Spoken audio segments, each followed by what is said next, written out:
ఒక అబ్బాయి తన మెరకు ఉన్న తాడును లాగినప్పుడు పక్క గది నుండి ఒక అరుపు వినిపించింది. అతనికి నమ్మకం కలగలేదు కాబట్టి మళ్ళీ లాగాడు. అప్పుడు అతనికి తెలిసింది ఒక అమ్మాయి అదే తాడుతో కట్టుబడి ఉందని. అబ్బాయికి అనుమానం వచ్చి ఆమె దగ్గరకు వెళ్ళాడు. అప్పుడు తాడు బిగుసుకుంది. అతను గోడకు అతుక్కుపోయాడు. నొప్పి మొదలైంది. కానీ ఆ అమ్మాయి అతన్ని విడిచిపెట్టడానికి సిద్ధంగా లేదు. మంచి విషయం ఏమిటంటే అబ్బాయి బలంగా ఉన్నాడు కాబట్టి వారిద్దరి మధ్య కొంత శాంతి నెలకొంది. అతను గోడలోని రంధ్రం నుండి చూశాడు. అప్పుడు అమ్మాయి యొక్క అస్పష్టమైన వీపు కనిపించింది. అతను ఆమెతో తాడును ఎలా విప్పాలో మాట్లాడాలనుకున్నాడు. కానీ అమ్మాయి భయపడింది. అబ్బాయి ఆందోళనకు గురయ్యాడు. అతను తాడును తెంచడానికి ప్రయత్నించాడు. కానీ అది చాలా బలంగా ఉంది. అప్పుడు కంప్యూటర్లో ఒక టైమర్ పని చేయడం మొదలైంది. అబ్బాయికి ఏం జరగబోతోందో అర్థం కాలేదు. కానీ ఏదో చేయాల్సిన అవసరం ఉందని అతను గ్రహించాడు. అమ్మాయి చాలా భయపడింది. అబ్బాయి చూశాడు. మొబైల్ కొంచెం దూరంగా పడి ఉంది. అతను అమ్మాయితో కొంచెం ఓపిక పట్టు అని చెప్పి ఫోన్ను చేరుకోవడానికి ప్రయత్నించాడు. కానీ అతను కదిలిన ప్రతిసారి అమ్మాయి యొక్క తాడు వల్ల అతని గొంతు ఊపిరి ఆడకుండా ఉంది. అతను తన ఖాళీ వేలతో ఫోన్ను తీయడానికి ప్రయత్నించాడు. కానీ చివరి క్షణంలో ఫోన్ ఇంకా దూరంగా పడిపోయింది. అతను కోపంతో అరిచాడు. అప్పుడు టైమర్ ముగిసింది. అమ్మాయి యొక్క శబ్దం ఆగిపోయింది. అబ్బాయి గోడ రంధ్రం నుండి చూశాడు. అక్కడ రక్తం కారుతూ కనిపించింది. అతను గోడను కొట్టాడు. కానీ ఎటువంటి సమాధానం రాలేదు. బహుశా అమ్మాయి చనిపోయిందని అతను అనుకున్నాడు. అప్పుడు టైమర్ మళ్ళీ పని చేయడం మొదలైంది.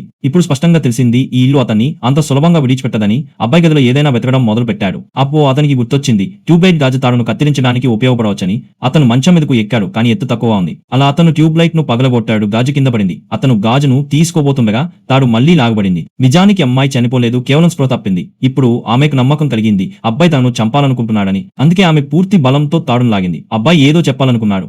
కానీ తాడు అతని గొంతును అణచివేసింది. టైమర్ ముగియబోతోంది. అతను చాలా అలసిపోయాడు. అప్పుడు గోడ నుండి ఎరుపు రంగు ద్రవం బయటకు రావడం మొదలైంది. అది అతనికి కొంత ఉపశమనం ఇచ్చింది. అబ్బాయి ఆలస్యం చేయలేదు. ఇప్పుడు అతనికి అమ్మాయి మీద ఏ జాలి లేదు. అతను పూర్తి బలంతో ఆమె మేడను విచ్చాడు. ఆపై గాజుతో తాడును కత్తిరించాడు. టైమర్ ముగిసే సమయానికి అబ్బాయి స్వేచ్ఛగా విడుదలయ్యాడు. తాడు మరియు రక్తం రెండు గోడ రంధ్రంలోకి తిరిగి వెళ్లిపోయాయి. అతను అనుకున్నాడు అంతా ముగిసిందని. కానీ అప్పుడు టైమర్ మళ్లీ వెలిగింది. అతని చేయి మళ్లీ తాడుతో కట్టబడింది. నిజానికి ఇదంతా ఒక ఆట. ఈ టైమర్ యొక్క ఉద్దేశం ఇద్దరు వ్యక్తులను ఒకరితో ఒకరు పోరాడేలా చేయడం. కాబట్టి స్నేహితులారా, ఇప్పుడు మీ ఫోన్లో సమయం ఎంత అవుతుంది?